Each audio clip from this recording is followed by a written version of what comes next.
ഗാനഗന്ധർവൻ എന്ന വിശേഷണം കേൾക്കുമ്പോൾ തന്നെ അത് ആരെക്കുറിച്ചാണെന്ന് മലയാളികളോട് പ്രത്യേകം വിശദീകരണത്തിന്റെ ആവശ്യമേയില്ല.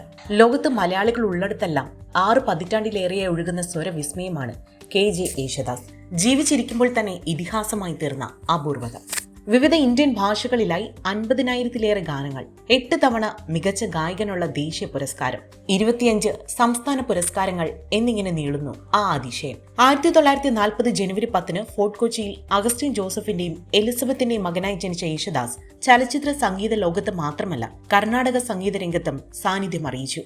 അച്ഛനിൽ നിന്നുള്ള പാഠങ്ങൾ മനസ്സിൽ ധ്യാനിച്ച യേശുദാസ് 1949 9-ാം വയസ്സിൽ ആദ്യത്തെ കച്ചേരി അവതരിപ്പിച്ചു. Thiruvananthapuram music academy, Thrippunithura RLV സംഗീത കോളേജ് എന്നിവിടങ്ങളിലായിരുന്നു സംഗീത വിദ്യാഭ്യാസം. പഠനകാലത്ത് ആദ്യത്തെ സംസ്ഥാന സ്കൂൾ യുവജനോത്സവത്തിൽ ലളിത ഗാനാലാപനത്തിന് 1-ാം സ്ഥാനം നേടി. 1961 നവംബർ 14-നാണ് യേശുദാസിന്റെ ആദ്യ ഗാനം റെക്കോർഡ് ചെയ്തത്. KS ആന്റണിയുടെ കാൽപ്പാടുകൾ എന്ന സിനിമയിലായിരുന്നു ഇത്. പിന്നീട് അദ്ദേഹത്തിന്റെ ജൈത്രയാത്രയായിരുന്നു.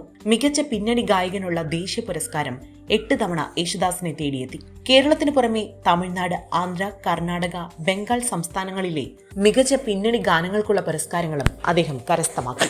നിരവധി ഇന്ത്യൻ ഭാഷകൾക്ക് പുറമെ ഇംഗ്ലീഷ്, അറബിക്, ലാറ്റിൻ, റഷ്യൻ എന്നീ ഭാഷകളിൽ പോലും സംഗീതത്തിന് അതിരുകളില്ല എന്ന തരത്തിൽ അദ്ദേഹം വൈവിധ്യത്തെ പുനർനിർവചിച്ചു.